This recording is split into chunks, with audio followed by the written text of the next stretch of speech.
Hey students, today we're going to talk about Chapter 9, Intelligence, from your book, Psychology, Gateways to Mind and Behavior by Dennis Kuhn. As you're going to learn today about intelligence, it goes far beyond what you may think with intelligence scores on an SAT or ACT. We're going to look in various different ways or different ways to look at intelligence or the different types of intelligence.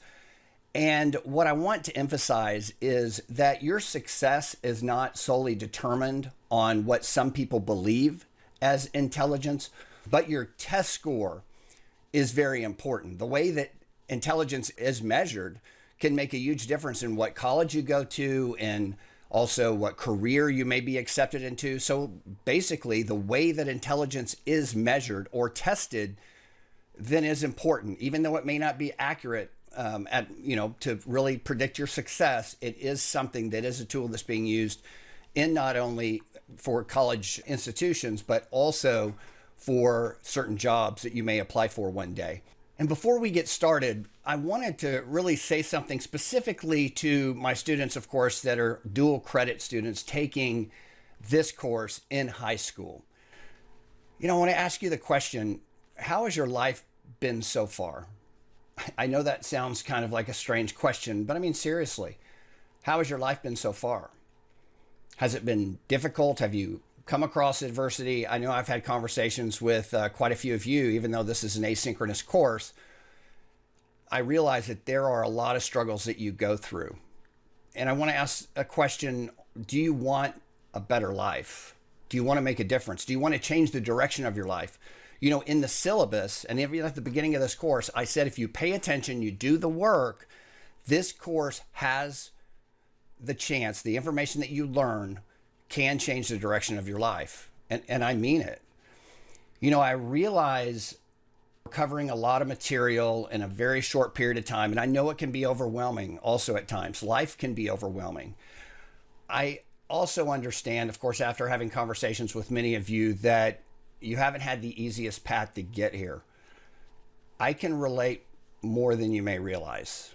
I grew up in the Aldine School District, went to 8 schools before graduating. 3 of those were high schools.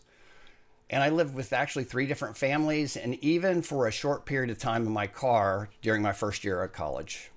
Don't get me wrong, I had parents that loved me, had a great family, and my childhood wasn't horrible. But my family struggled financially. My parents divorced, and I had to do what I needed to do to survive. I struggled a bit early on in school, didn't do as well as I would have liked at times, and actually felt less than everyone else around me. Very few people really knew what I was going through, and it's still not something I'm extremely excited to talk about, even today. I can tell you, too, that my first attempt at the SAT was kind of embarrassingly low. I felt like a complete idiot. I never studied for the SAT or even school. Why? Well, no one ever expected me to. No one ever expected much from me, to be honest.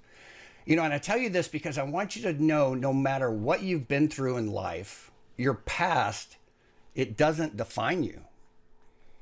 And unfortunately, you can't change your past. It is part of your life. But you can understand that somehow, no matter what you've been through, you've made it to where you are right now. It's probably made you resilient. And whether you realize it or not now, the struggles you've gone through have made you strong and have prepared you to handle anything that comes your way. You probably realize that there are other school districts that have newer schools, and higher income families, that they have newer technologies, better books, and even teachers who start as early as kindergarten to prepare the kids for a better life. Those school districts have advantages that, quite frankly, you probably have not had. But now you've been accepted into the Lone Star College dual credit program. And you have an opportunity to change your life. You can change all of that. I know the program's not easy, and it's not intended to be. It's supposed to challenge you, help you think more critically, and prepare you not just for college, but for a better career and a better life. But it's up to you to take advantage of it. You've got to put in the time. I know you can do it because I did. I did get serious about college and I graduated with 3.4. It's not, the highest GPA I could have, received or gotten honors, but I was happy with that because I worked full time and went to school full time. Over the next 20 years after graduating from college, I ran my own insurance and financial services agency. I had over 250 people that worked for me, and we produced over $83 million in annual revenue. I've written a few books, retired in 2013 when I was 47 years old. I now have a consulting agency, and in May of 2022, I completed my master's in IO psychology from Harvard University with a 3.8 GPA. Just published my first research study. It's a psychometric test. We'll talk about those today. And it really kind of determines the type of personality traits, environmental differences that can lead to entrepreneurial success. I hope you're starting to understand how you can apply the concepts we're covering in class in your own lives. Today, we're going to discuss intelligence as it's defined by psychologists, researchers, academics who claim they understand and can explain the complexity of our thoughts, our behaviors, and potential for success. But the truth is they can't. You are the only person that's in control of how you think, how you act, and how you're motivated to succeed. There's no one else like you, and there's at least 7 to 9, depending on who you ask, types of intelligence, and most can't be measured. And even though we may not know how to accurately measure intelligence, no one knows, and the potential for success, I do know this. By embracing a growth mindset and working hard, diligently, you have the power to accomplish anything you set your mind to, regardless of any initial setbacks you may have encountered. You have the potential to change your life. It's up to you to see where you go. So let's get started. Just food for thought, a couple of things to consider. How do you define success? Think about that for a moment. It's a very important topic, and it's something that I wish I would have thought about early on, because my definition of success, because of a fear of homelessness or whatever, I was driven to work hard, and I defined success through money and the things I had and security. But after a lot of struggles and many, many years of work, I've realized this success to me, quite frankly, it means joy. It means happiness. It means having appreciation for every day and being thankful for all the gifts that I've been blessed with. Do you think the meaning of intelligence can change based on a person or situation? Why or why not? Or have you ever taken an intelligence test? Have you taken the SAT, ACT? Did you ever find those results to be accurate or surprising? These are some of the things we're going to talk about today, and hopefully by the end of this lesson plan, perhaps you'll have a different idea of how to answer those questions. Today, we're going to cover a wide range of topics related to intelligence and psychometric testing. After you read chapter 9, and please read the chapter, don't just watch these videos, but read the chapter, and of course, watch this video. You should be able to define the concepts of the G factor in intelligence and discuss the challenges associated with defining intelligence, identify and describe characteristics of a good psychometric test, and explain the need for a culture-fair intelligence test. Differentiate between general intelligence and aptitude test, and name a couple of well-established intelligence tests, along with the cognitive abilities they try to measure. Understand how the results of intelligence tests are expressed and how the scores are distributed, and looking at other things like the causes of intellectual disability, associated conditions, and also talk about the findings of some research and the role of genes or environment, which one leads to overall intelligence, or what can, are we born smart, or does our environment have more to do with our intelligence as it's measured?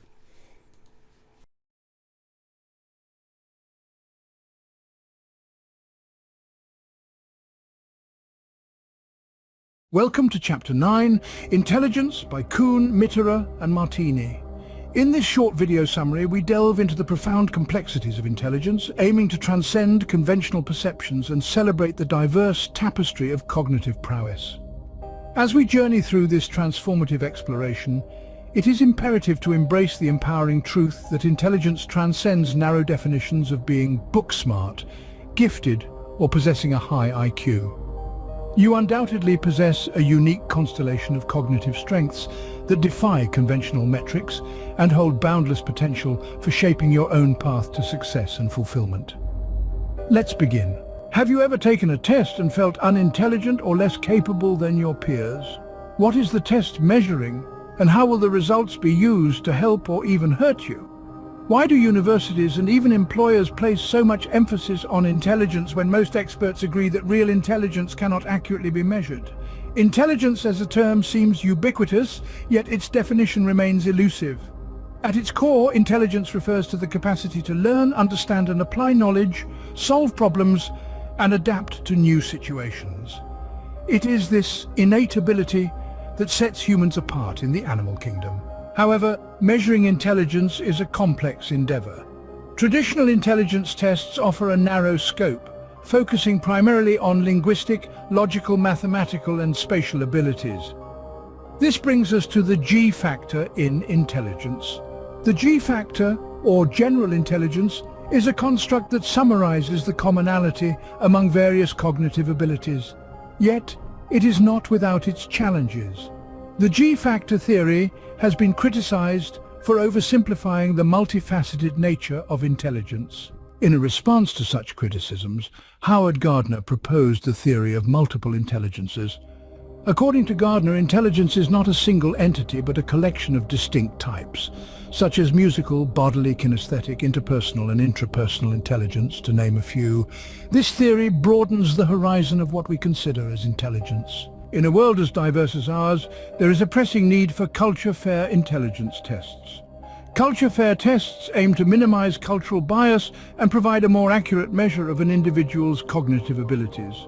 They differ from general intelligence tests, which measure the G-factor, and aptitude tests, which predict an individual's ability to learn certain skills. Notable examples of well-established intelligence tests include the Wechsler Adult Intelligence Scale and the Stanford Binet Intelligence Scale. These tests measure various cognitive abilities, such as vocabulary, memory, and reasoning. Now, how are the results of these tests expressed? The scores are usually represented as an intelligence quotient, or IQ, and are distributed across the population in a bell curve. But remember, a good test is one that is reliable, valid, standardized, and objective. Unfortunately, most online IQ tests fail to meet these criteria. IQ scores have been found to correlate with success in school and jobs. But it's important to remember that they are not the be-all and end-all. Intelligence can be improved. Engaging in cognitively stimulating activities, maintaining a healthy lifestyle, and having a growth mindset can all contribute to enhancing intelligence. Let's also not forget about emotional intelligence. It encompasses 4 components: self-awareness, self-management, social awareness, and relationship management. Emotional intelligence is crucial for navigating social situations and maintaining healthy relationships. Believing that you are not smart can indeed become a self-fulfilling prophecy. So, shake off those doubts. You are capable of greatness. Intelligence is not static, it's malleable. As we move forward, we will delve into the intriguing world of motivation and emotion in the next video.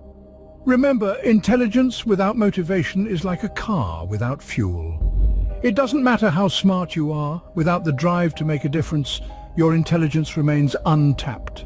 So stay tuned as we explore how motivation fuels our intelligence, driving us to make an impact on the world. Okay, let's start with Unit 1, defining human intelligence. In general, intelligence is commonly understood as the overall capacity to think rationally, act purposefully, and adapt to one's surroundings. However, there's ongoing debate regarding specifics of intelligence. According to a popular theory in psychology, intelligence core is the overall mental ability known as the G factor, or general intelligence. The concept was introduced by Charles Spearman in the early 1900s, and he proposed that the G factor encompassed various specific mental abilities such as working memory, reasoning, problem solving, and knowledge representation. High levels of G, or generalized intelligence, it encompasses both fluid intelligence, which involves solving new problems and which require perceptual speed or rapid insight, and crystallized intelligence, it pertains to the effective use of prior knowledge. As we discussed in our section on long-term memory, prior knowledge plays a crucial role. Intelligence is a multifaceted capacity consisting of general ability, that's the generalized intelligence or G factor, that is reinforced by both fluid and crystallized intelligence. To better understand fluid intelligence and how it can be learned, that's an important thing to understand. Intelligence isn't something necessarily you're just born with that you'll find out today, but also there are things that you can learn to do to improve that fluid intelligence. Let me ask you a few questions now. John is 18 today and his dad is twice his age. When John is 27, how old will his dad be then? And the answer is 45. And you can see the reasoning there.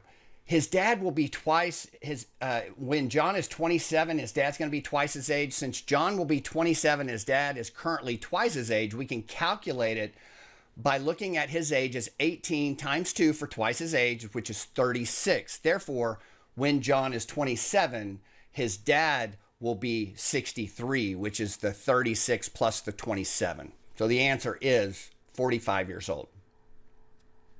What number does not fit within this pattern? So look at the pattern. What's going on here? 2, 4, 3, 6, 5, 12, 10, 9. And it's 12. So if you see the pattern, 2, 4, that's actually doubling it. And then we subtract 1 from 4 to get 3. And then we double that, 3 to 6. Then we subtract 1 from 6, which is 5. And we double it, would get 10. But 12 doesn't belong. That's where the error is. So this is a type of test that they may ask you, fluid intelligence, on an SAT or another intelligence test. So just look for these patterns, understand how they work, because that will help you quite a bit when you're taking an intelligence test. There are twice as many pencils as rocks, and there are 3 times as many rocks as marbles. There's 1 marble. How many pencils are there? Now, to do this question, you have to start with what you know. You know 1 marble. So if there's 1 marble, what else can you find out through the question? There are 3 times as many rocks as marbles. So 3 times 1 is 3. So we have 3 rocks. Now we know rocks. What can we figure out? Well, there's twice as many pencils as rocks. If we have 3 rocks, how many pencils do we have? And the answer is 6 pencils. Challenges in defining intelligence. As comprehensive as it may seem, this definition of intelligence leaves many unanswered questions. How does the G factor work to coordinate many specific mental abilities? Just which specific mental ability together constitutes intelligence? Is there really a G factor, or how do we all possess very different unconnected intelligences? After all, there may be many ways to be smart. For example, consider William. This is an example in your book. A grade school student who is 2 years behind in reading, but who shows his teacher how to solve a difficult computer programming problem. Or what about his classmate Malika, who is also a poor reader but plays intricate pieces of piano music? Both of these children show clear signs of what have sometimes been called aptitudes, yet there are some psychologists who feel there are better labeled types of intelligence. One psychologist is Howard Gardner, that we'll learn about from Harvard University, and Gardner's theory of multiple intelligence. And by the way, when you see a gray box pop up at the bottom, make sure that you write it down. That is a test question that I'm giving you. And for anyone, of course, that watches the videos, takes notes, that's something you'll benefit by just by watching these videos and taking notes. So Gardner, he theorized that there are 9 distinctly different types of intelligence, including, and we'll look at each one: linguistic, that's the language abilities; logical, mathematical; visual; there are musical; body or kinesthetic; intrapersonal, interpersonal; naturalist, and existential. If Gardner's theory of multiple intelligence is correct, then traditional views really only capture a small part of real-world intelligence, namely linguistic, logical, mathematical, and spatial abilities. Instead, Garner would argue that a student like Malika would also be considered highly intelligent, owing to her skill with music.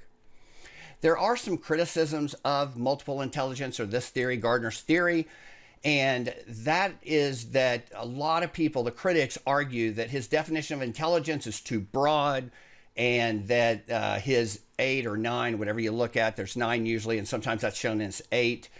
They have different intelligence that simply represent talents, personality traits, and abilities, but not necessarily intelligence, is what some people say. His theory also, it does suffer from a lack of some supporting empirical research, and empirical research is just, it's based on observed and measured knowledge from actual experience rather than from theory or belief. And despite this, the theory, though, is still used quite a bit today and is very popular with a lot of psychologists and even educators. Human diversity and definitions of intelligence. In addition to the question of how many types of intelligence exist and lack of empirical evidence to Gardner's theory, there's also a second issue that's concerned psychologists. And to understand it, you can consider this example. Imagine that you've been asked to sort some objects into categories. Would it be smart to put the clothes, containers, implements, and foods in separate piles? Not necessarily. But when individuals from Capel, that's in Liberia, were asked to sort objects, they grouped them together by function. For example, a potato, which is of course food, would be placed with a knife needed to cut it for cooking, which is the implementation of that, the use of it. When the Capel people were asked why they grouped the objects this way, they often said that this is how a wise man would do it, is what they said. The researchers finally asked the Capel, how would a fool do it? Only then did they sort the objects into nice, neat categories that what us as Westerners prefer. You know, this anecdote related to cultural psychologist Patricia Greenfield, you know, it raises serious questions about general definitions of intelligence. For example, among the Cree of Northern Canada, smart people are those who have skills needed to find food on the frozen tundra. You know, for the Puluwat people in the South Pacific, smart means having ocean-going navigation skills necessary to get from island to island.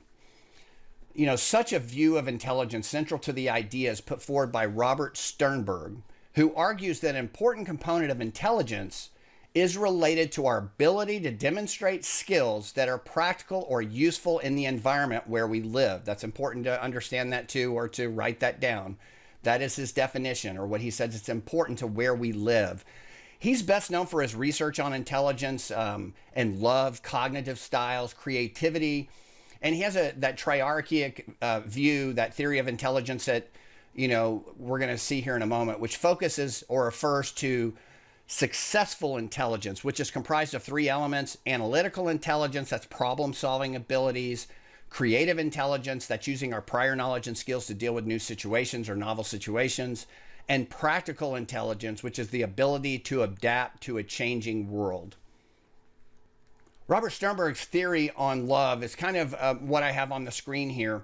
And I just wanted to, because there may be a question that you will receive on this on the quiz, that really, if you look at the different things that are involved in this, his theory of love, that there are 3 different scales: intimacy, passion, and commitment. And what he basically is recognizing that a relationship, when you're in a relationship with someone else, there is, with these traits, there's a single element you may have in common, but when you have more than one of these things in common, if it's your relationship is based on 2 or more of these things, then your likelihood of lasting in that relationship is significantly improved. So that was just kind of his theory on love, trying to find an answer to how relationships could last throughout a lifetime. So if you're just looking real quickly to improve your understanding of comparing Robert Sternberg's theory of intelligence and Howard Gardner, just look at this, see if you can answer the questions to make sure you thoroughly understand that and really be prepared to take that test. So make sure you read the book about your understanding. Measuring intelligence. In 9.2, studying the science, characteristics of a good intelligence test, the first question we should always ask about a psychometric test is is it reliable? And that refers to the test ability to deliver consistent results. The second thing is it valid? We'll see here in a moment. That gets to whether or not the test actually measure what it claims to measure.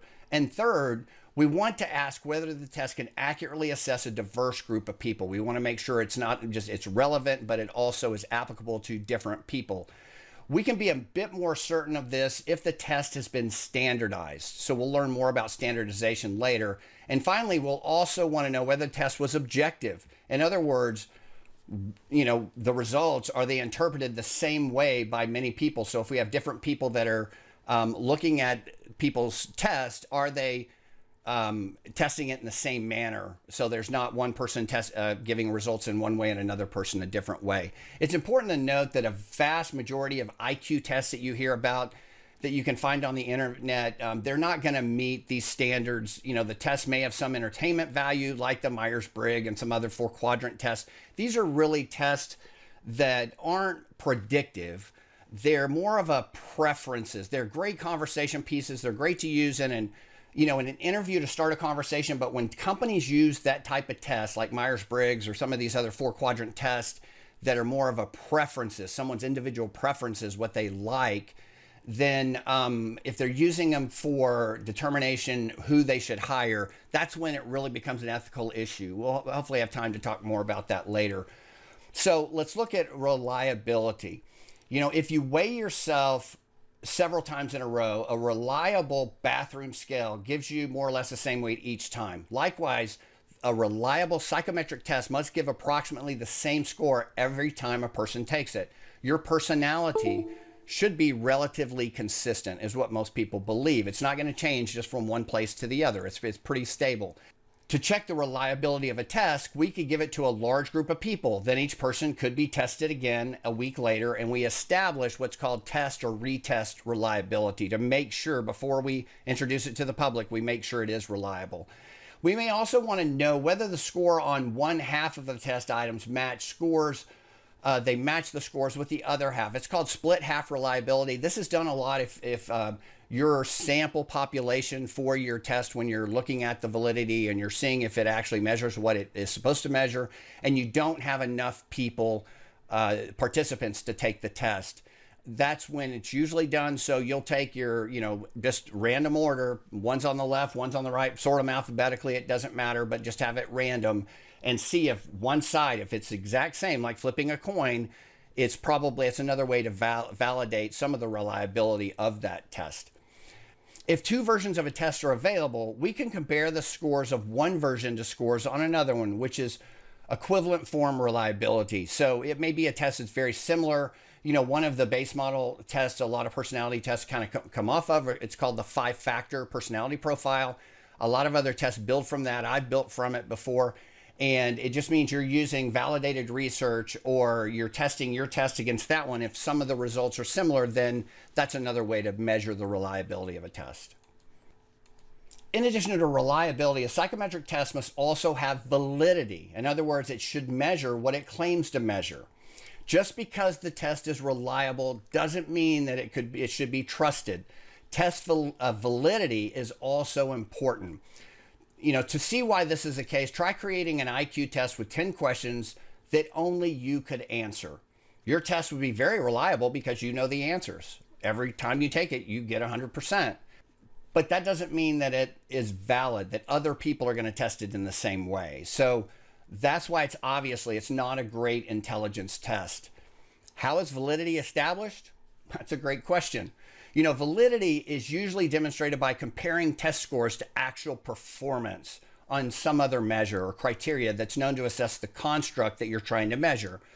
So, and it's called criterion validity. Scores on a test, let's say of math ability, for example, that might be compared to grades in high school math, the criteria.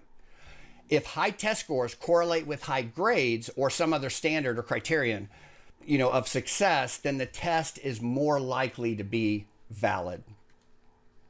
Early intelligence tests have been routinely criticized as being valid for only Western cultures like ours in the US.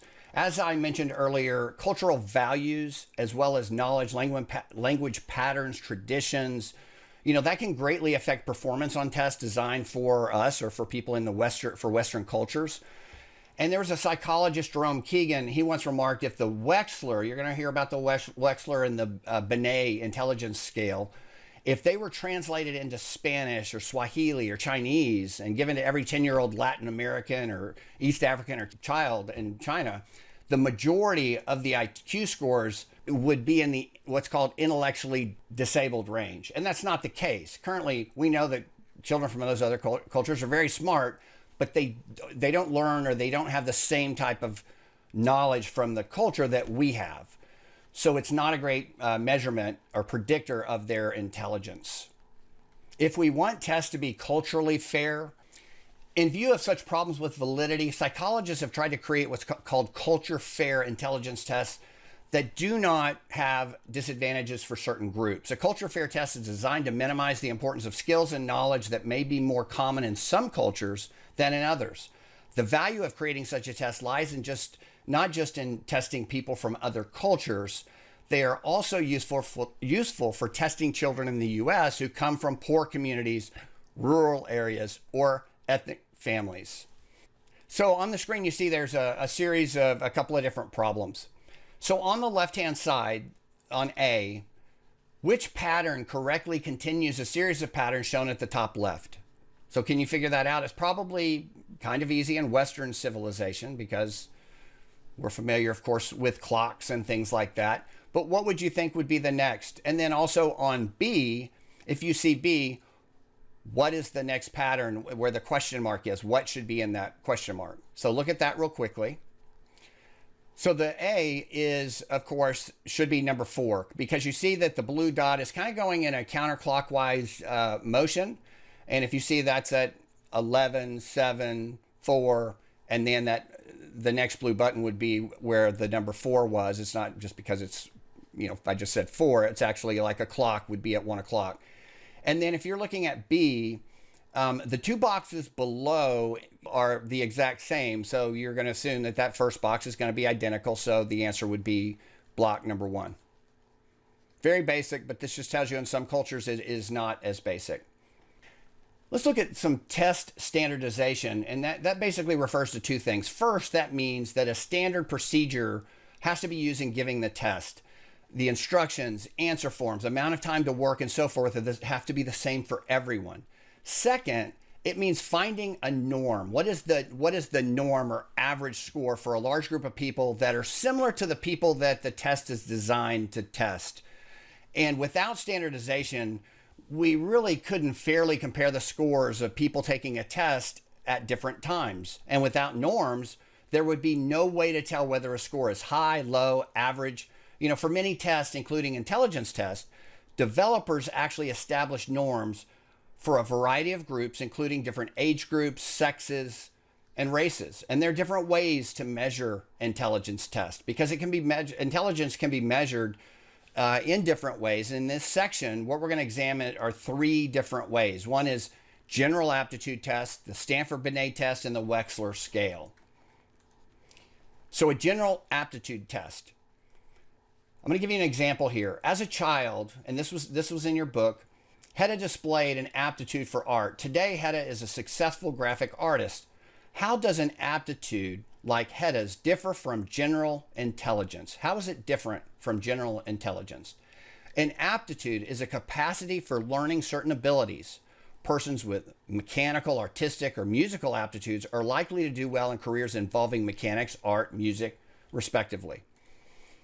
Are there tests for general aptitudes? How are they different from intelligence tests? Aptitude tests measure a narrower range of abilities than do intelligence tests. For example, a special aptitude test, it can predict whether you'll succeed in a certain area, such as clerical work or computer programming. And then we have multiple aptitude tests. They measure 2 or more types of ability. These tests tend to be more like intelligence tests, and it's possible that you've taken one of these type of tests, like an SAT or an ACT or college qualification test now, CQT. They all fall kind of in this category, as do tests for like entry into graduate schools of law, medicine, business, dentistry. Each of these group tests is designed to predict your chance for success in college programs. And because college programs, the tests that are also testing generalized ability, it's fairly accurate because your success in school and success on the test, quite frankly, they're not looking to measure something that's not measurable. They're measuring the same thing. So that's why they do have a high correlation that if you do well on that test, you'll probably do well in that school. The broadest aptitude measures are general intelligence tests, which assess a variety of intellectual abilities. Intelligence test and the interest in defining intelligence actually is over a century ago. It's been over 100 years. But it wasn't until psychologist Alfred Binet was asked to identify which students needed educational assistance that the first intelligence quotient, IQ, test was born. Although it has limitations, the Binet IQ test is well known around the world and is a way to assess and compare intelligence. It also sets a stage for the development of several of the IQ tests that are still in use today. So when we look at the Stanford Binet intelligence test, that's one that's used today. Like many important concepts in psychology, intelligence, of course, is an abstract concept that can't be observed directly. So how can it be measured? So we're going to compare, just as an example that was given in the book, there were two children. One, when she was 14 months old, she wrote her own name. Her name is Anne. She taught herself to read at age 2. At age 5, she astounded her kindergarten teacher by bringing in an iPad to class on which she was reading an encyclopedia. At 10, she breezed through an entire high school algebra course in 12 hours. Billy, who's 10 years old, can write his name and can count, but he has trouble with simple addition and subtraction problems and finds multiplication impossible. He's been held back in school twice and he's still incapable of doing the work of his 8-year-old classmates, what they find easy. Anne is considered a genius. Billy, a slow learner. There seems little doubt that they differ in intelligence. But wait, is Anne's ability, is it that obvious? But how do we know Billy isn't just unmotivated? That's the question. And that's a problem that Alfred Binet faced in 1904. The French Minister of Education, he wanted to find a way to distinguish slower students from the more capable, or capable but lazy. In a flash of brilliance, Binet and his associate created a test made up of intellectual questions and problems. Next, they learned which questions an average child could answer at each age. By comparing test scores of individual children to the average score for their ages, they could tell whether a child was performing up to his or her potential, and Binet's approach gave rise to modern intelligence tests, but at the same time, it launched an ongoing debate about the basic difficulty of defining intelligence. American psychologists quickly saw the value of Alfred Binet's test, and in 1916, Lewis Terman and others from Stanford University had revised it for use in North America. After more revisions, the Stanford Binet Intelligence Scale, 5th edition, continues to be widely used today. It's called the SB5, Stanford Binet 5. It's primarily made up of age-ranked questions that gets a little harder at each age level. The SB5 is appropriate for people actually ages 2 to 85 or even older, and scores on the test are very reliable according to a lot of the research that's been done afterward. So let's look at what the Stanford Binet test, what it measures. It's a cognitive ability and intelligence test that's used to diagnose developmental or intellectual deficiencies in young children. So you need to know that. In contrast, we're going to talk in a moment about the Wechsler Adult Intelligence Scale. This one is measuring cognitive ability and intelligence to diagnose developmental or intellectual deficiencies in young children. So just realize that. It measures 5 cognitive factors or mental abilities thought to make up general intelligence. The first is fluid reasoning. That's roughly related to fluid intelligence that we're going to talk about. Knowledge. It's roughly related to crystallized intelligence, quantitative reasoning, and working memory. Each factor is measured with verbal questions, those involving words and numbers, and nonverbal questions, items that use pictures and objects. If you were to take the SB5, you'd be assessing your general intelligence, which is, of course, remember, G factor, or the overall score. Verbal intelligence, that's the score on verbal questions. Nonverbal intelligence, that's a score on, then, of course, nonverbal questions, and each of the 5 cognitive factors.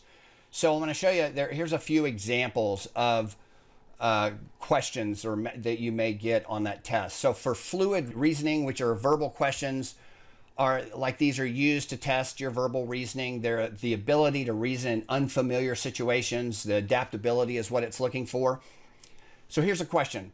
How are an apple, a plum, a banana, how are they different from a beet? An apprentice is to a master as a novice is to a blank. I knew my bag was going to be in the last place I looked, so I looked there first. What's silly or impossible about that question?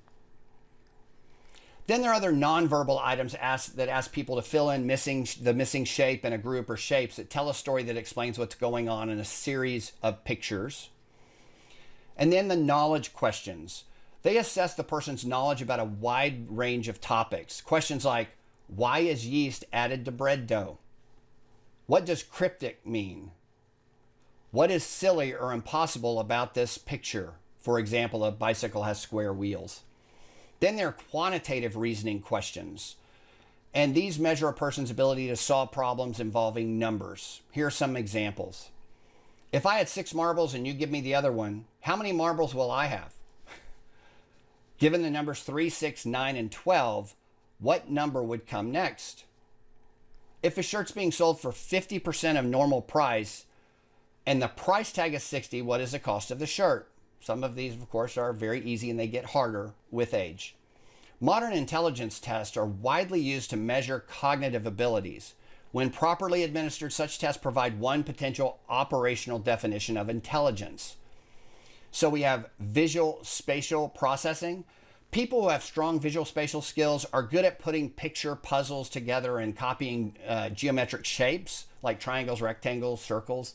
Nonverbal visual spatial processing questions ask test takers to produce patterns of blocks or choose pictures that show how a piece of paper would look if it were folded or cut. Verbal questions also can require visual spatial abilities, and they may ask questions like, suppose you're going to east, then you turn right, then right again, then turn left. In what direction are you headed now? And then there's working memory. The working part of SB5 measures the ability to use short-term memory, if you remember from last class. Some typical memory tasks include the following. Correctly remember the order of colored beads on a stick. After hearing several sentences, name the last word from each sentence. Repeat a series of digits, forward or backwards, after hearing them once. So I forgot those last two there, but they're for you now. And let's talk about a couple of IQ tests. The first one, we're going to talk about is the Wechsler test. IQ scores, as mentioned before, even the Stanford-Binet, typically range from around 70 to 130.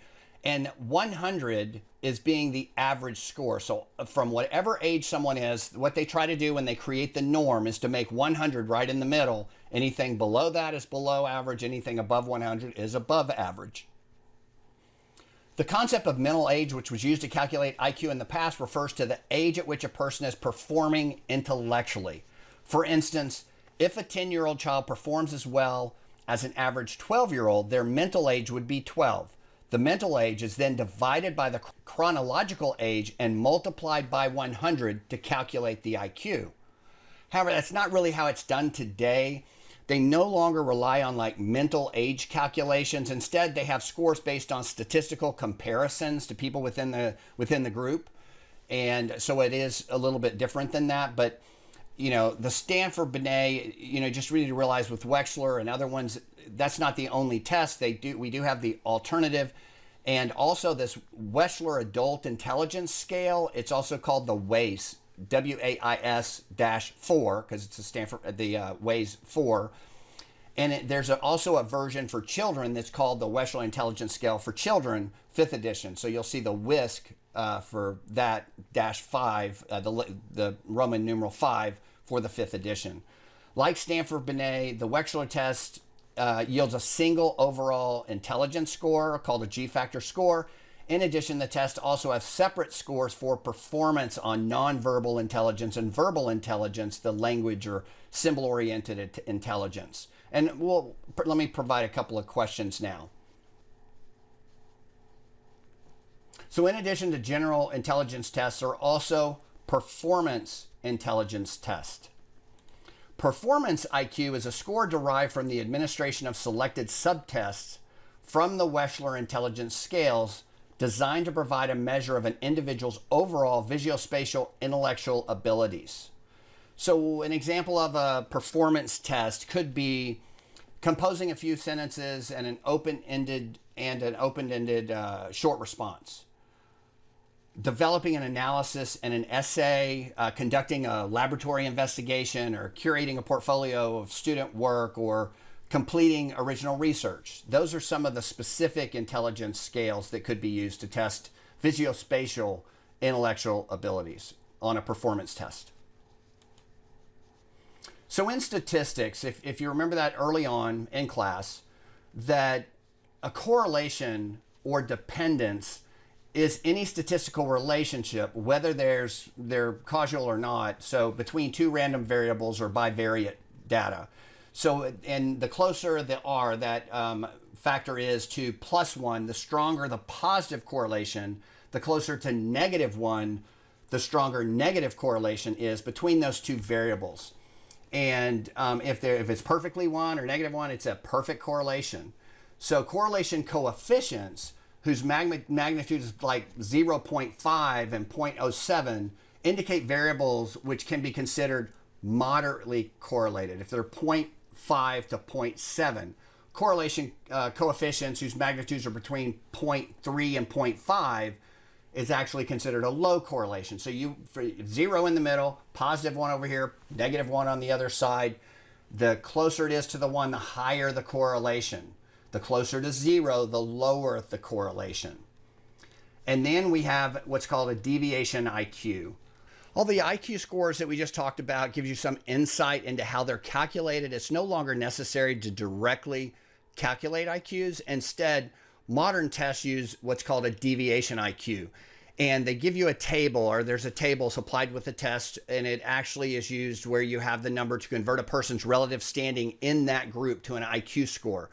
They tell how far above or below average the person's score falls. For example, if you score at the 50th percentile, half of the people in your age who take the test score higher than half, and half or lower. In this case, your deviation IQ score is 100, because that's the middle. If you know half are left, half are right, that means that you're right in the middle. Your IQ would be 100. Predicting achievement from IQ scores. How do IQ scores relate to success in school, jobs, and the other things we do? So that's where most people, and this is where a lot of the controversy comes from, because IQ differences, there are a few points that are likely to be helpful in predicting differences between people, such as their performance in college. But if we look at people with a broader range of scores, the differences are meaningful, adding to support for these tests being valid, because when you're predicting success in school, again, you're measuring the same thing, so the IQ tests are fairly accurate. So, and that is the correlation between IQ and school grades is about 0.5, which is sizable. And however, research also clearly demonstrates that academic performance may depend even more on motivation than it does on intelligence. This is the important thing. No matter how smart you are, you likely won't do well in school if you simply don't care about your grades. If you don't show up, you don't do the work. You'd rather play video games or watch a show or YouTube or whatever. So motivation is a real big part of IQ, and it's even lately becoming more and more with the research coming out showing that is a better indicator of success than any other thing is actual motivation, which you can control your own motivation. So that should be great news.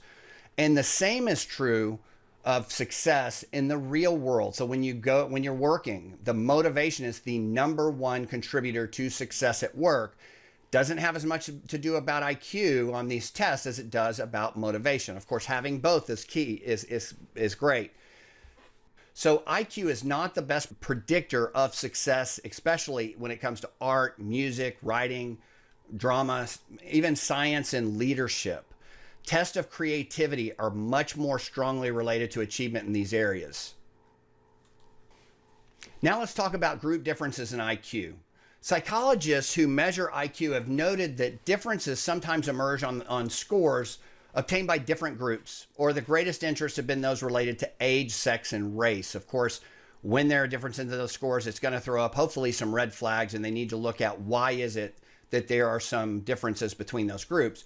Because we consider age and sex differences here, and racial differences are discussed, later that I'll talk about. But right now we're going to look at age and sex, the differences.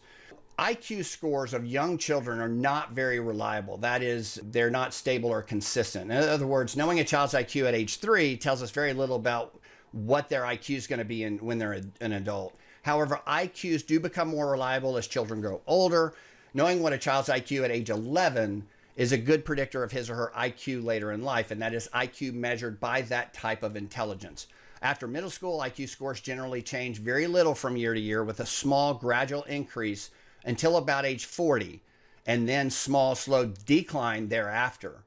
This trend, of course, is an average actual IQ. Also, it reflects a person's education, maturity, and experience. Some people make fairly large gains in IQ, whereas others have sizable losses. That's the important part. And there are very few. If you're motivated, you're motivated. If you're not, if something happens that can make you more motivated, or if you were motivated and something happens where, let's say you lost a relationship, a loved one, and you're not as motivated, and then you go back and take that test, you just don't care as much, right? So is it really a change in intelligence, or is it reflective of the score that you just don't care as much? I mean, those are some of the things that really cause a lot of the controversy. And also those who start to get chronic illness, or their drug or alcohol abuse, that's going to affect those results as well. So now looking at IQ and sex, while males and females do not appear to differ in overall intelligence, general intelligence tests show they allow us to compare the patterns of men and women on different factors. For decades, women as a group perform best on items that require verbal ability, vocabulary, and rote learning, if you remember what that was in the last chapter. Men, in contrast, were best at items that require spatial visualizations and math. Today, such male-female differences have almost disappeared. Especially among children and young adults. The small differences that remain appear to be based on a tendency for parents and educators to encourage males more than females to learn math and spatial skills. So that's really where they think a lot of the differences, the little small differences, may come from. So intellectual giftedness and disability. IQs that are extreme, like they're below 70 or above 130, are very unusual. Only about 4% of the population falls in those ranges. Nevertheless, that still translate to millions of people who have exceptionally high or low IQs as defined by these tests. So we're going to take a look at those and see what it means. Just as our understanding of the concept of intelligence is not fully settled, so too are the definition of terms like genius or gifted. They're still very debatable. And of course, the simplest definition is to reserve these terms for people with high IQs. Using this method for people who score above 130 on IQ tests, that's actually in the 2 out of 100, the Mensa range, are usually described as gifted. Only one person in 1,000 scores above 145. These people are certainly gifted and perhaps a genius, but some psychologists reserve the term genius for not just people who score well on that test, but are also creative. Do they do anything with it? Can they create things that aren't there? Or are they just simply have a photographic memory of books and they can recall that information? Are they truly genius if all they're doing is recalling existing stuff that they've learned from others? Just as some children have exceptional high IQ scores, some other children have exceptionally low IQs. A person with cognitive abilities far below average is termed intellectually disabled, and it used to be called, of course, mentally retarded. That is definitely offensive. It's called intellectually disabled or challenged. Identifying individuals with intellectual disabilities, according to this definition, and it's listed in the American Psychiatric Association's Diagnostic and Statistical Manual of Mental Disorders, called DSM-5. Intellectual disability, that's an intellectual developmental disorder, begins at an IQ of approximately 70 or below, is how it's defined. So in 2013, the APA made some revisions, and they recognized that the diagnosis of intellectual disability, a person's ability to perform adaptive behaviors, that's the basic skills such as dressing, eating, communicating, shopping, or working, is more important than IQ. Of course, don't you agree with that? After all, why are we going to label someone as, intellectual disability just to label them because their IQ falls within a certain range? If they can still perform and do these things, these common things in life, then it's really there's not a psychological problem. There's most likely not going to be an intellectual problem. So these labels really do negatively affect people. So in 2013, they started changing that and not labeling it. The cause of, and you've heard of savant syndrome, we don't know if it's not clearly understood. According, some people believe that savants suffer from, brain damage from the left hemisphere, and it kind of frees them from the distraction of language and concepts and higher level thought, where they can completely focus in one specific area and have crystal clarity, like on music, drawing, numbers, license plates, whatever, television, they just remember it.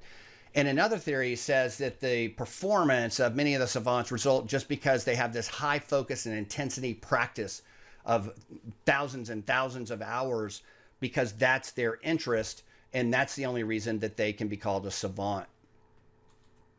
So the causes of intellectual disability, in 30 to 40% of cases, there's really no known biological or intellectual disability that can be identified that is inherited. In such instances, the degree of disability is very mild, say in the 50 to 70 IQ range. Often family members are also very mildly disabled, but it's not enough for them to see anything. And this familial intellectual disability on the screen, as it's called, it occurs mostly in very poor households where nutrition, intellectual stimulation, medical care, emotional support is actually probably inadequate. It's unfortunate, but that is a big part of it, is poverty. It suggests that familial intellectual disability is largely a result of impoverished environments and could be prevented by better nutrition, education, and early childhood enrichment programs that could prevent many cases of intellectual disability. And that's the last research, or that research was 2010. About half of all cases of intellectual disability, they are organic or related to physical disorder. These include like injuries that are at birth, like there's lack of oxygen during delivery. There's fetal damage, and that's a big one. Prenatal damage from disease, infection, drugs, alcoholism is the biggest. The fetal alcohol syndrome, matter of fact, is the leading preventable cause of intellectual disability. You may want to know that for your test. Some forms of intellectual disability are linked to genetic abnormalities, such as like missing genes or an extra gene, genetic defective genes.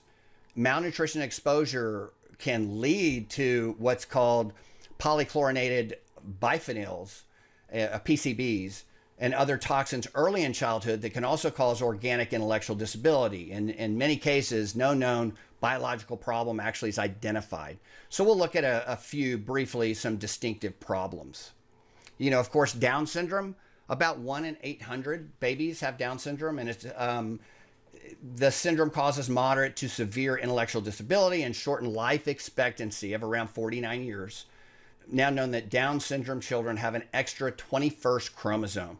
And that condition, which is called trisomy 21, results from flaws in the parent's egg or sperm cells.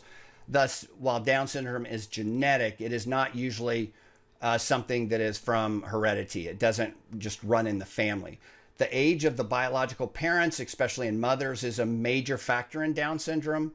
And there are a lot of things in the book that you can look at where the incidence of Down syndrome with the mother's age as the mother ages, like when they're 25, it's 1 in 1,200, 35, 1 in 350. At 49, in mother giving birth, it's 1 in 10. So that's really where that number starts to multiply. Fathers, and possibly especially older fathers, also add to the risk in about 5% of the cases. And it's usually in the case when the father has a source of an extra chromosome.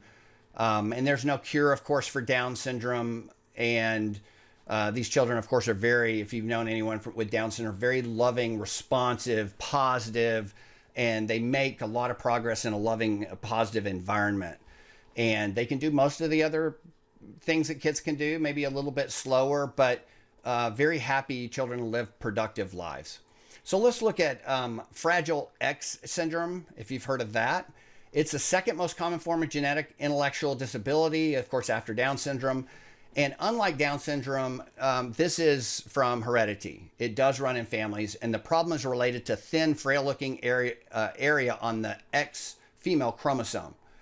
That Fragile X is sex-linked. It linked colorblindness. Boys are usually more affected at a rate of 1 out of every 5,000.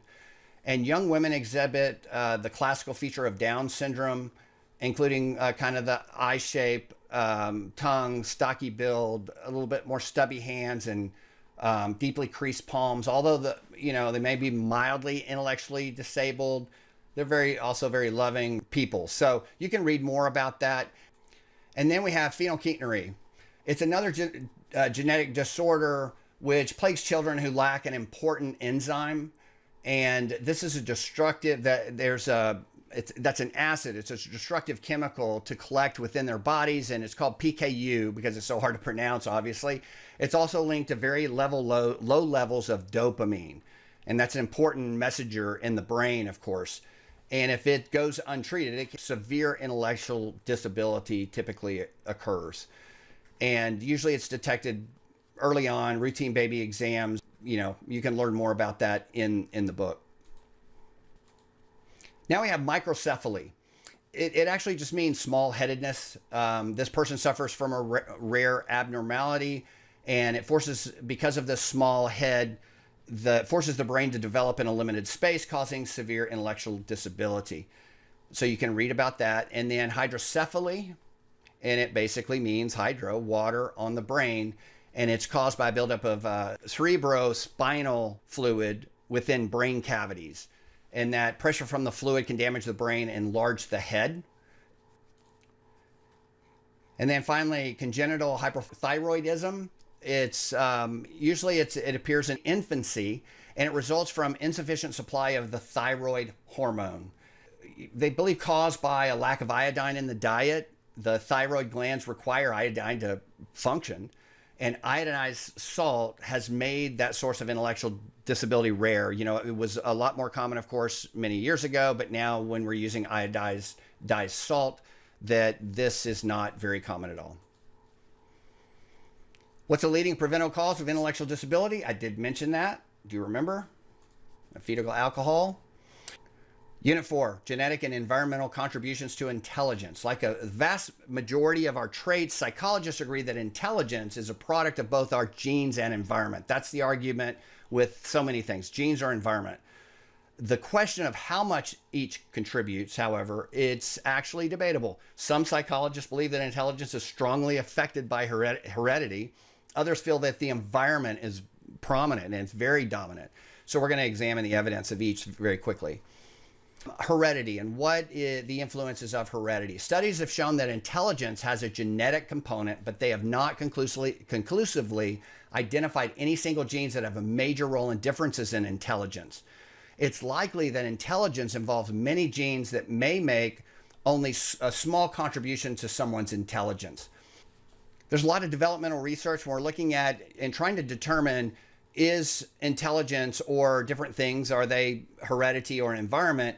A lot of studies really focus on identical twins, and they want to see identical twins in the same household, identical twins separated at birth, and they really tell how that child develops when they get older. And that's where a lot of that developmental research goes through. And you can look at the slide and learn more about it in the book, but it talks about a lot of the fraternal twins, identical twins, seeing how things are highly correlated. Are they correlated to IQ with the heredity? And also looking at studies that when the environment was completely different. So they're very, very interesting. So studying the science, when we look at genes and intelligence, we're going to dig a bit deeper to look at the twin studies and how they've contributed to our understanding of heritability. Specifically, it's worth mentioning a point that about identical twins that are raised apart in different households, different environments. Separated identical twins are often placed in like adoptive homes that are socially, educationally similar, but the similar environments would tend to inflate apparent genetic effects by making the separated twins' IQs more alike. Another frequently overlooked fact is that twins grow up in the same environment before birth, in the womb, of course. Taking these post-adoption and prenatal environment effects into account, it's possible that intelligence may be less than 50% heritable. However, arriving at a specific number is likely impossible. And what's clear from the twin study, though, that genes do make an important contribution, again, to cognitive ability, that are measured, of course, by IQ tests. But we have to remember that when we look at these numbers in a lot of the publications, they represent the scientist's best guess and also what they believe to be true. And similarities of intelligence due to genes may be higher or lower, but put another way, heritability estimates are useful when we think about groups, but not necessarily individual people. So let's look at like intelligent genes. After human genome was fully mapped, some scientists went in search of specific genes that might be responsible for intelligence, and early studies nominated a small number of candidate genes that may have an influence on intelligence that seemed to be pretty critical. And that research, though, it suffered from many of the problems that accompany small samples because you never have a lot of people that are going to fit that. And like all other studies, medical sciences, they failed to really replicate any of these studies to show that they are actually valid and reliable. But indeed, the view is emerging now in larger scale studies where the world is becoming smaller with technology and studies can be combined around the world.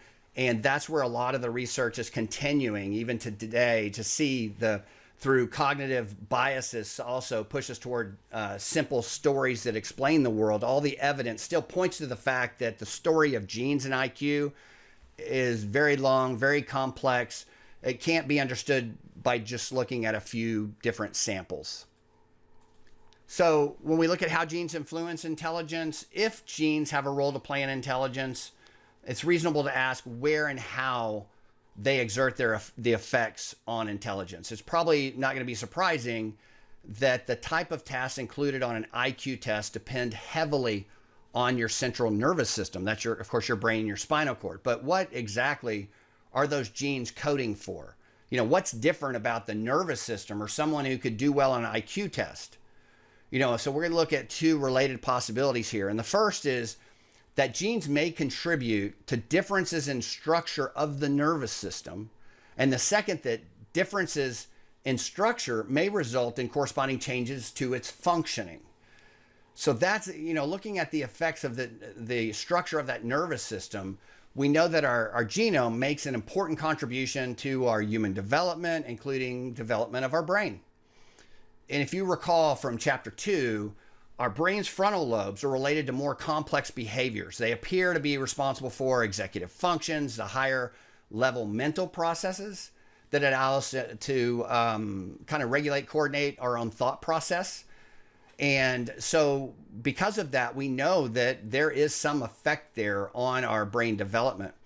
And when the brain, these imaging studies confirm the role of that frontal lobe, it's especially the prefrontal area and how they play in intelligence, there's more of a story that really gets people interested in genetics and intelligence. And first, the degree to which the frontal cortex, we have to look at how is it, to the extent is it interconnected with the rest of our brain, also appears very important. And it makes sense. I mean, our executive functions by themselves are not the sum total of our intelligence. It's only part. And, instead, they're more likely that the G factor, our general intelligence, regulating and coordinating, is really all parts of the brain. Second is you can see here in this figure, while the brain images reveal parts of the frontal cortex are larger in people with higher IQs, if you can see it, and look in your book, it's in figure 9.5. Again, we shouldn't be surprised that a function as complex as intelligence relies on activity in many different areas of the brain. So you can look at that, study more of it, just about the red, yellow parts, the larger part of the brain. In addition to structural differences, researchers are investigating differences in functioning of the nervous system. One possibility is that intelligent people have brains that work more efficiently. Another is that they have nervous systems that respond more quickly. To investigate that possibility, researchers kind of investigate the processing, how fast we process data. So our reaction time, the time it takes to respond to a stimulus. So the flurry of brain activity that follows exposure to stimulus can also, it can be recorded now with fMRI. These studies attempt to measure like the speed of processing, which is assumed to reflect the brain speed and efficiency. You know, it's debatable, but it's assumed to. And if you look at the screen, oh, here's just a few additional things. So the different forms of intelligence, I want to go through each one of these just a bit, just needed to remember what they were. You know, but in general, people with high IQ, measured, high IQ, they should be performing faster in reaction time. And that's kind of the assumption that they make. In addition to that speed, you know, a lot of our intelligent behavior is an expression of the quality of our thinking skills. You know, so that a lot of cognitive psychologists believe that how smart we are depends on really the three things you see on the screen. And it talked about David Perkins there, that the three things are fixed and relatively fixed neural intelligence. That's the speed and efficiency of the nervous system. Experiential intelligence, which is a specialized knowledge and skills acquired over time. And reflective intelligence, an ability to become more aware of one's own thinking habits, self-reflection. Little can be done to change neural intelligence. However, by adding experiential intelligence, that's our personal knowledge, we can become more intelligent. So that's just something kind of consider. Moreover, by applying reflective intelligence, it's possible to develop metacognitive skills, and meta meaning about. You know, so metacognitive skills are skills about cognition, or how you think about your thinking. You know, that skill involves ability to manage our own thinking and problem solving. It typically means learning about like breaking problems into parts, breaking it down into parts, establishing goals, sub-goals, monitoring our progress and making corrections. Learning metacognitive skills, it's an important component in becoming more intelligent. It's just a fact, and it's something that's controllable. Now we're going to talk about like a few things like the Flynn effect. And when we're talking about psychological testing, there's a couple of things. There's adoption studies. We're not going to go back over that again. And these are now environmental influences. I already talked about some of the environment, how it could be different with the environment in the adoption studies. But also the Flynn effect is something to take in consideration. There are some questions on the test about it. It refers to like the substantial, it's a constant rise in average IQ scores that are observed over the past century in the Western world. And looking at that, you're thinking, how can, you know, what can actually contribute to that higher IQ score? Are people really getting smarter? And there's a lot of controversy in that. One thing a lot of people believe, it's like improved nutrition, the education, reduced exposure to toxins. We become more aware of that, so we're not as exposed to it as much. But also there's environmental influences that, of course, our genes' contribution to the brain development is only part of that story. Data suggests that our environment has a role to play in intelligence, and it's emerged in a lot of studies, long-term studies. In modern society, with all the complexity, the demand for our abstract thinking and skills and exposure to complex media, you know, video gaming, for instance, that's one of the positive effects of video gaming is the speed in which your brain processes information when you're gaming. It's increasing that speed. You know, that's all believed to contribute to this phenomenon.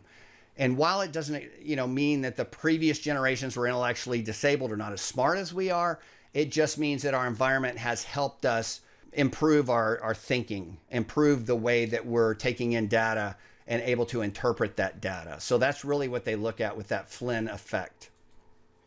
So is it nature or nurture? What really has a bigger influence on your intelligence? If genetics likely influence intelligence, can the environment also override this? So here are just some questions to kind of think about. Now we're going to look at thinking ethically about intelligence. When we talk about IQ tests, to understand why they're so controversial, we need to look at kind of the history real quick. And I can tell you, I mean, you look back at the some of the IQ tests used for colleges and universities. There's a lot of controversy, and some whether it was done intentionally or not, and some believe it definitely was intentional to just have certain people be admitted into schools, and this is a way to say, hey, you do not have what it takes.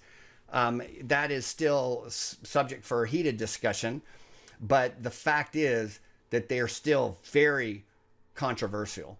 So the thing that we want to talk about, what we're going to get into, is a little bit about the ethical challenges of creating a culturally fair test and making sure that we're not discriminating against anyone, that everyone is treated equally when it comes to this, because it has such a big effect on the lives that we live, our education system, our jobs, our happiness. Really, these tests have a huge influence, and we have to make sure that they are fair for everyone.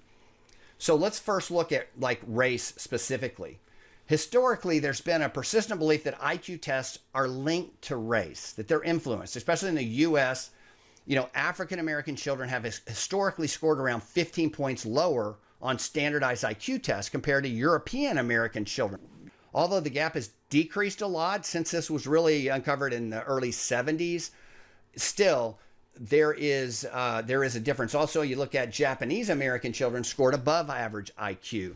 So are they smarter, or is there more of a demand or interest with parents' involvement in putting significance on education and developing these cognitive abilities? That's a big part of the discussion. So there's question often arises about whether the test or the test differences are genetic, if race has a genetic base to the IQ, or if the group differences in IQ are genetically influenced. And that's led to concerns that genetic explanation for group IQ differences could be used to justify denying resources to specific groups. That's why it's so important people understand this isn't necessarily genetic. There's not a smarter race. There's an environment that people are involved. If it's a lower education, lower socioeconomic group, they're not going to be provided with the same resources. That's why this is such an important topic. There's also a widely acknowledged, it's acknowledged that African Americans are more likely to live in physically, educationally, intellectually impoverished environments compared to European Americans. That unequal education, it significantly impacts IQ scores, making it difficult, to determine the influence on heredity and intelligence. But we just know the fact is the environment plays a big part of that, and there has to be a change. That's why I love teaching at this school and working with children that are coming. And it's not black, white, Hispanic, Chinese, whatever, Asian. It's not that. It's lower socioeconomic, the environment not having the same opportunities of the higher socioeconomic classes, which have more white Americans in those groups. So it's not fair. And, the way that we get out of this is education, providing quality education and the same opportunities for all groups. I'm very passionate about that, if you can't tell. So also there's current research that indicates there's no scientific evidence to support genetic basis for group differences in IQ. Know that. There's no smarter race. And while it's acknowledged that environmental factors play a role in these differences, the precise impact of genes versus environment and understanding these groups, it still remains, uncertain. Now we're going to get into AI, machine learning, because they've become such an integral part of our daily lives. And, from Siri, I don't want to say the other one because Alexa is listening and will start talking to me. But there are all these different assistants and AI, generative AI, that enables all these online platforms to predict, suggest personalized choices. They make things nice, but also there are some challenges to go along with artificial intelligence.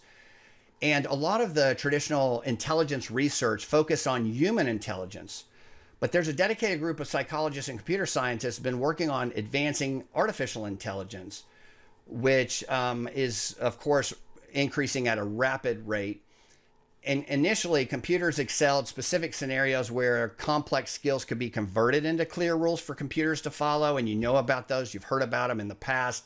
The playing chess, the analyzing geological formations, diagnosing diseases, helping with stock trading, composing music, whatever. IBM Watson, if you remember that, how it outperformed the human expert in that TV game and Jeopardy. Deep Blue, IBM defeated that world-class champion Kasparov in 1997. The AlphaGo beat the world Go champion Lee Sedol in 2016. And now the generative AI, like, of course, all stemming from ChatGPT, has significantly transformed, the world by revolutionizing various fields such as art, music, literature, and I'm sure, by now gaming. And of course, not just AI, just realize there's a difference between AI, which is one form of, that's been around forever, 50 years longer, but generative AI, that's the thing that everyone's so worried about, is when it's generative, that type of artificial intelligence that produces content, text, images, audio, synthetic data. That has really been incredible, seeing the changes if you're using it. But at the same time, there have been some really negative things too, especially for students. From your perspective, it's important to approach this generative AI as a valuable tool for learning and exploration, rather than a shortcut for your schoolwork. While AI, it can aid in like research, provide insights, it's crucial to balance its use with your traditional learning methods. You don't want it to use it so much where you're not learning. You need to learn to write reports. And when you're using AI, you don't want it to change your process. You want to make sure that your input is just providing some samples for improvement so you can learn, not so it's writing it. That's not your work. So embrace AI. I want you to use it, at least in this class, but whatever class you're in, make sure you know the rules and guidelines. Some classes, English should not, there are certain classes are not going to allow you to use it, want you to use it at all, generative AI, because you need to learn how to do these things. But you, in this class, embrace AI to supplement your understanding of these complex topics, enhance your problem-solving abilities. You can use it in your final report. I want you to use it to really get some ideas and help you, but I don't want it to be someone else's words. I want it to be your words, your passion, your ideas that are reflective in that report. So rely on your own critical thinking and foundational knowledge to develop a deep understanding of these important topics. Use AI to inspire your curiosity. But remember that active learning and mastering fundamental skills of psychology and the brain and all these complex things, they're essential for your long-term success, not just in academics, but in life. So Unit 6, psychology, your skill set. Have you ever thought about how some people handle their emotions some well and other people struggle? That's where we talk about emotional intelligence here in a minute. And it's a very important thing, important component of overall intelligence. Our emotions really can come into play with decision making, and emotional intelligence is a big factor in that. How we can control our emotions, control our impulses, is huge. If you remember early on, we did the marshmallow test. We talked about that, the old study with the marshmallow test, about being able to delay gratification. That's all part of establishing, and this is something you're not inherited with, it's something you develop and you can improve on, is improving the way that you see the world, improve the way that when bad things happen, how you're responding to that event. And that's called emotional intelligence, and that's what we're gonna talk about. So understanding it, emotional intelligence, it's more than just feeling happy, avoiding like feelings of being upset. It's also about recognizing and handling, again, those negative emotions in a helpful way. It's okay to have a negative emotion, but how do you handle that? If you spot that you actually feel really upset for a long period of time, you see it, or you're seeing that you're becoming negative, you either need to ask for help, or there are certain things you can do to really be able to first recognize it and then either get support from friends, but you can do certain things to get you back in a growth mindset. And realizing in a growth mindset just means that you understand that you're in control of your own actions and you can be better. That's really what the growth mindset is all about. But positive emotions like joy, contentment, they're going to make you feel better, playful, creative, ready to explore new opportunities and new things. They can also help you grow as a person and connect with others. Also, that positive mindset, you need it to learn new things. If you believe you are not smart, like I put in that video at the beginning, if you don't think you're smart, it becomes a self-fulfilling prophecy, meaning that your belief becomes your reality. And you it puts a mental block, and you're not going to be happy. You're not going to think you can learn new things. So you have to realize how smart you are and start to, by learning these things, you may have to take a little bit longer or understand how you learn and read it a few times or listen to things, but you have the capability. Your brain has the capability to do this. You need to realize that in order for you to kind of grow. So what psychologists consider emotional intelligence, they consider it to be a stable trait. It's a collection of skills, something that can be improved upon, associated with other traits such as prosocial and antisocial behavior. But it's not just about understanding emotions. It's about being able to manage your feelings well, which is super important in today's world. If you struggle with handling your emotion, it can cause all sorts of problems, like with your health, achievement, relationships at home, at school. And it can be especially tough for teenagers. It's not easy managing emotions. It can lead to other things like feeling down, eating problems, behavioral issues, and not doing well in school because of all these things coming at you. Social media and social media bullying, those kind of things can really negatively affect you. And for the first time, you figure social media from 2008 with Facebook, these are all new. And we're not sure what the effects are about a lot of these negative effects of seeing these things, but we're starting to get an idea. There's some positive things and there's some really tough, emotional, negative things for our youth. It's just a fact. Don't have time to get into it too much now, but let's talk about the 4 different skills or elements of emotional intelligence. These are crucial skills. The first thing is perceiving emotions. That's the foundation of emotional intelligence. It lies in kind of recognizing those emotions, both in yourself, but also in others. Emotionally intelligent individuals, they're kind of attuned to their own feelings and quickly identifies emotions, like when they're angry, envy someone, or guilt, or sadness, shame. That ability, it's valuable because many people experience, we all have disruptive emotions. And a lot of times we don't understand the cause. We don't know why we're feeling that way. And emotionally intelligent individuals, they kind of exhibit more empathy, and they accurately perceive others' emotions and understanding what others are feeling so they can empathize and help that person. They're adept at interpreting facial expressions, tone of voice, and other emotional cues. So using emotions, people with emotional intelligence, they use their feelings to improve their thinking and decision making. That's a big part of it. Reflecting, self-reflection on past emotional reactions and looking at when they had the reaction, what did it lead to? And by understanding that, you're going to handle new situations better. The emotions can be, harnessed to foster like personal growth, enhance your relationships with other people. For instance, if you're helping someone else, it often leads to feeling better, and sharing good news strengthens relationships. It enhances your emotional well-being.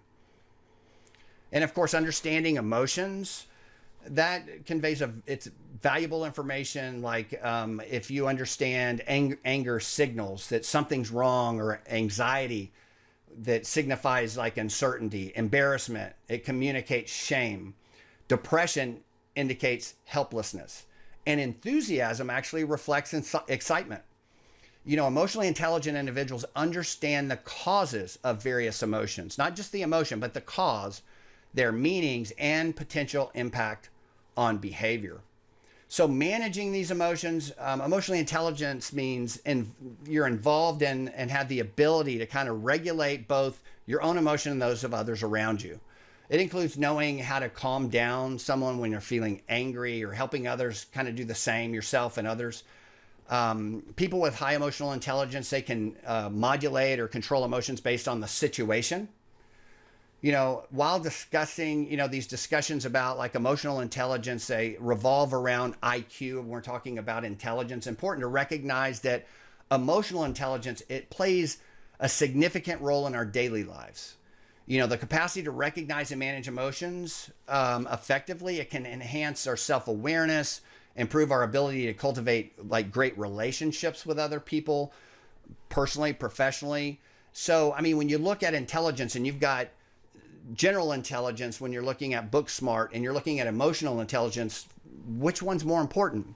To understand what's in a book and be able to recite that, or to be emotionally intelligent, to understand you and the world around you so you can live a happier life? Which type of intelligence is more important? Okay, so let's go over some questions real quick. These will help you on the quiz. Write these down. Take notes. Probably not in your slides. What's a hallmark of someone who is wise? High degree of emotional intelligence.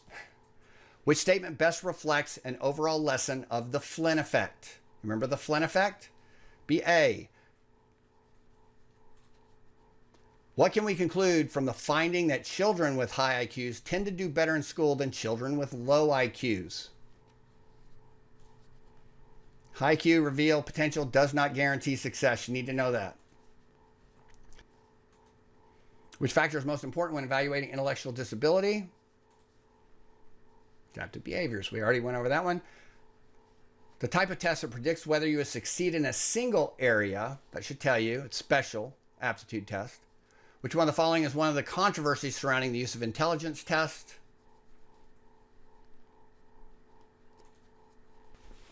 What type of studies are used to identify the relative impact of heredity and environment on the development of intelligence? Should say twin studies. Can't see it. A person's ability to reason and solve problems that's not directly related to their education is fluid intelligence. Emotionally intelligent people often understand that their emotions often contain useful information. Gains in intellectual functioning from programs such as Head Start programs may not continue once children transition into regular classrooms because these programs only provide stimulation for a few hours a day. So, understand how to define each one of these for the test, the quiz. And then here are just some other questions you may come across, but something to kind of know a little bit about the differences and how these things are actually, what these definitions are. And here is just a summary. So we'll wrap up, and appreciate you paying attention. Good luck on your quiz this week, and until next time.